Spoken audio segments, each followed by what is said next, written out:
Hi friends, നമുക്കിത് വായിച്ച് നോക്കാം. തളർന്നു പോകാതിരിക്കുവാൻ, ജീവിതത്തിൽ പിടിച്ചു നിൽക്കുവാൻ നമുക്ക് ഒരേ ഒരു കാരണമേ ഉള്ളൂ. എന്താ, നമുക്ക് നോക്കിയാലോ.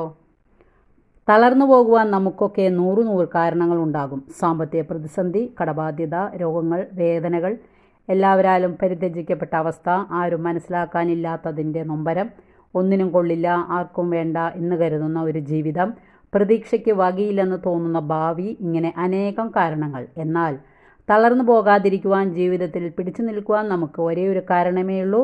അത് നമ്മെ സ്നേഹിക്കുന്ന നമ്മുടെ ദൈവം ഏത് പ്രതിസന്ധിയിലും നമ്മെ കരുതും എന്നുള്ളതാണ്. നാം തളർന്നു പോയാലും തളർന്നു പോകാത്ത ഒരു ദൈവം നമ്മുടെ കൂടെയുണ്ട് എന്ന സത്യമാണ്. ജീവിതത്തിൽ പ്രതിസന്ധികളും പ്രശ്നങ്ങളും ഉണ്ടാകുകയില്ല എന്ന് സുവിശേഷം തന്നെ നമ്മെ പഠിപ്പിക്കുന്നില്ല. മറിച്ച് അവയിലെല്ലാം തളർന്നു പോകാതിരിക്കുവാൻ, വിജയം വരിക്കുവാൻ ദൈവം നമ്മെ സഹായിക്കും. Okay, thank you.